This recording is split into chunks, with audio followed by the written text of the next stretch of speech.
My twin sister, 18F, and I, 18F, took a genetic test, and we did not share any DNA. What should my next step be when no one in the family is telling me why? My twin and I are fraternal twins. Recently, we took a genetic test for fun because we wanted to see what we shared and the differences between us. Since we still share genes, fraternal twins are like siblings genetically. My grandparents had suggested the tests and got them for us, so our parents didn't know about it, but our results made no sense. My twins was coming up almost completely as Eastern European and Western European, which makes sense as most of my family are Croatian, German, or Austrian. So all of that would be accurate. But mine wasn't anything like that. It was almost completely Scandinavian, with some Russian and a couple of other places, neither of which were on my twin's result. She had a very small percentage of Scandinavian, but that was it. And we had no matched DNA, which clearly seemed impossible. We were literally twins. We have to share DNA. My twin said they must have mixed my sample up with someone else. We ended up contacting the company, and my twin and I took a test again. It was the same result. Both my twin and I were really confused. We told our grandparents, and they just said that was interesting and said nothing else. My twin said we should tell our parents and see if they had ever done a genetic test or if any of our siblings had, and then we could see if somehow ours were still right. I mean, it kind of made sense I'd have Scandinavian, because I'm much taller than my mother and quite a bit taller than my twin, and I'm way better at football and handball than she is. And I'm very blonde compared to the rest of my family. But I had thought it was the German. When we told our mother, they reacted almost the same way as my grandparents, but she seemed annoyed and said that they're inaccurate anyway, and our grandparents shouldn't have told us to take one. And when we asked our father, he basically said nothing. I'm confused. I know my twin thinks it's just a mistake, but I don't think so. We have to share DNA, about 50%. That's how twins and siblings work. Even though we're fraternal, we should still share quite a bit of DNA. But other explanations don't make sense. My mother can't have cheated on my father, because my twin and I would still share DNA, just less, because we would have different fathers. The results mean we can't share a parent or even be related. But I don't see why my parents would adopt me if I'm not their child, when I don't think they've ever been to Scandinavia, and why they'd adopt a baby that's almost exactly the same age as their baby. I'm panicking. The person I'm closest with in the whole world, who I thought I even shared the womb with, might not even be related to me. My birthday might not even be real. None of this makes any sense, and no one is telling me the truth. I'm also scared my twin might tell her boyfriend about it, and then people might end up knowing that I'm some kind of fraud and my family isn't my family at all. Edit. I called the clinic where my mother gave birth to all of my siblings. The day of my birthday, my mother is in the records, but only for one birth. Not two, not twins. I don't know if it's an error, or my mother didn't give birth to me. Story 2. My 26F boyfriend, 27M, falsely staged a drug intervention for me. I'm not addicted to drugs. What do? I've 26F, been with my boyfriend, 27M, for 3 years. Our relationship has had absolutely no issues before this incident. He has been the perfect and most loving partner. However, last week, I came home from work to an intervention with all my close family and friends, orchestrated by my boyfriend, who has apparently convinced them I'm a drug addict. For context, I have no history of drug use, no behavioral signs that would suggest addiction, and no reason for him to believe otherwise. I believe he knows I'm not on drugs because he has said things to my mom and sister that he knows to be untrue, that things have gone missing around the house they haven't, that I've used his credit card to withdraw money, I don't even have his card details, and that I've been acting erratically, absolutely nothing out of the ordinary. When I confronted him about all of this, he said, "It's not about the drugs. It's about making sure you're safe." My partner is a psychologist and has convinced my entire family I am displaying all the hallmark signs of drug addiction. They all insist I'm in denial and that I need help. No one is willing to entertain my denials at all. My mom says she isn't willing to have me over to her house, and my sister won't allow me to see my nieces until I go to rehab. Based on conversations with my family and friends, I believe he's been spinning this story for several months now prior to staging the intervention. I am super embarrassed as he organized for practically all my close friends, family, and even a work colleague attend the intervention. But more than that, I feel utterly betrayed and confused. I can't understand his motivation for doing this. Can anyone offer me some insight as to what is prompting this otherwise normal man to do this? TLDR. My boyfriend falsely claimed I'm a drug addict, staged an intervention, And now all of my family and friends believe him and insist I'm in denial. Story 3. The guy 22M that I 21F am dating is learning ASL for my brother, but my friends think it's creepy.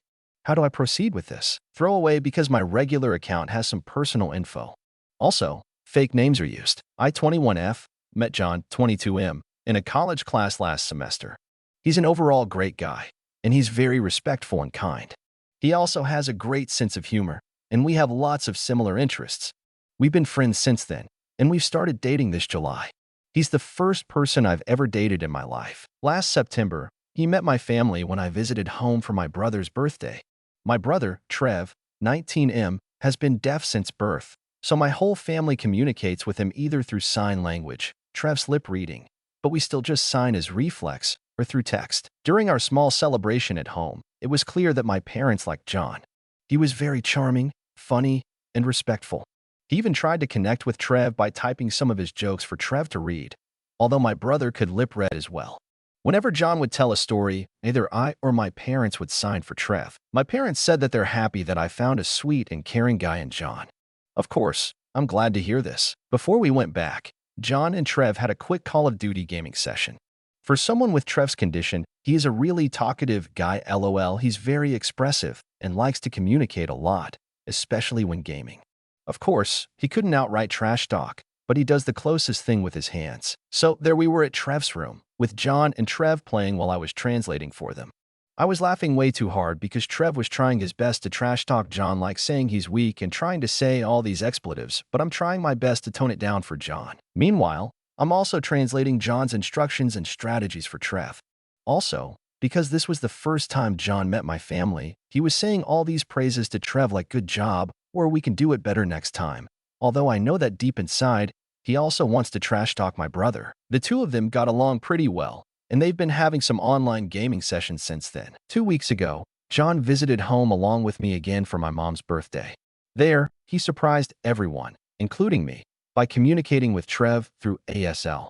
John was still at the alphabets, some basic words, and some rehearsed phrases, but we were all delighted that he even made the effort. Trev's face lit up, and I've never seen him happier having a new long-term friend with low communication barriers. Apparently, John had been watching some YouTube tutorials and got a free subscription to Skillshare to learn ASL. The two of them had a gaming session again, and this time, John and Trev could communicate more directly. Of course, it was still kinda slow, and I still had to do some translating. Imagine trying to baby talk to a grown man or talking to a caveman with choppy sentences. LOL. But I could tell Trev was having a great time. They also got more comfortable with each other with more explicit trash talking, which I didn't tone down this time. John had been religiously learning ASL since then, and he's making a lot of progress. I was so happy with this, so I told my close friend group from high school. However, most of my friends, especially my closest guy friend, told me that what John was doing was a red flag because it could be a form of obsession and emotional manipulation. He also said it was creepy because John's becoming too attached to my family when we've only been dating about 5 months. He also said that John might only be doing it so he could get laid or something. I know there's some validity to what my friends said, but I'm not really convinced. John has been a wonderful and sincere guy the entire time, and I know it's naive to say this because he's my first ever relationship, but I can see this becoming long-term. Yes, we haven't hooked up yet because I told him I wasn't ready yet, and he never pressured me to do it. However, is his behavior something I should really be concerned about? Again, I don't have any experience with dating and relationships, so I don't know if this is something that's truly concerning. My friends are pushing for me to break up with John, but I'm not sure. How do I proceed with this? TLDR. I've been dating a guy for 5 months. He met my family 2 months ago and had befriended my brother, who is deaf. The two of them have been gaming with each other ever since. The guy I've been dating has apparently been learning ASL to communicate with my brother better. However, my friend said that his behavior could be seen as obsessive, emotionally manipulative, and downright creepy. How do I proceed with this? Edit. Wait, whoa, I took a break to work on a paper, and there are now almost 1K comments. I'll try to process everything, but thank you for your kind words, Reddit. Yes, John is a wonderful guy and has so far given me no reasons to doubt his sincerity. It's only my friends who planted the seeds in my mind since they've all had experiences with dating and relationships, so the pressure kinda got to me. Thank you for all your insights. Edit 2. I went to class and did a lot of schoolwork. came back to this post with over 4K comments. I didn't expect this. I'll make sure to read and process everything. But so far, I'd like to thank everyone who weighed in on this. A lot of your insights have been truly eye-opening, and it really looks like I've got a lot of reflection to do with my relationships and connections. Again, thank you so much. Story 4. My 28F best friend 28F kissed my husband 27M, and it's destroying me. How do I proceed? I 28F have been with my husband 27M for 6 years, married for 4 years, and we have 2 kids, 3F, almost 1F. Everything in our relationship is perfect for us.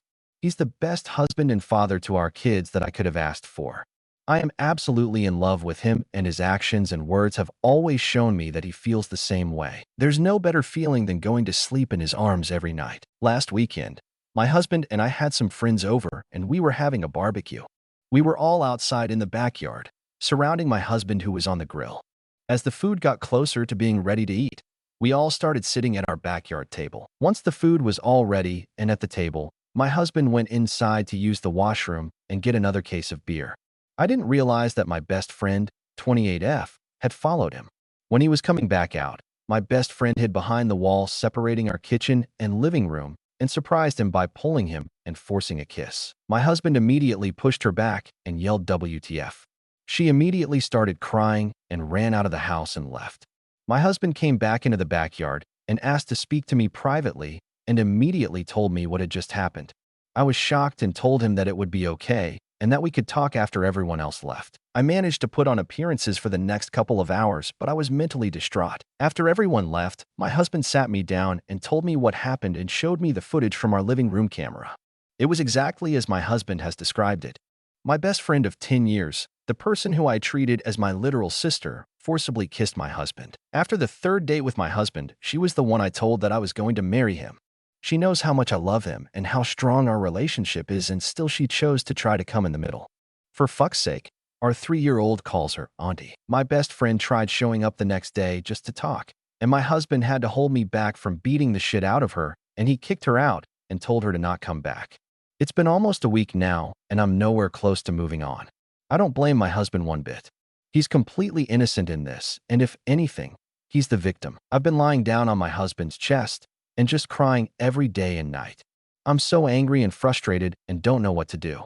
My husband has been amazing, and like always, he just gets it and understands how I'm feeling. He brought me flowers almost every day and cooked my favorite meals multiple times in the last few days. I love and appreciate him all the more for it.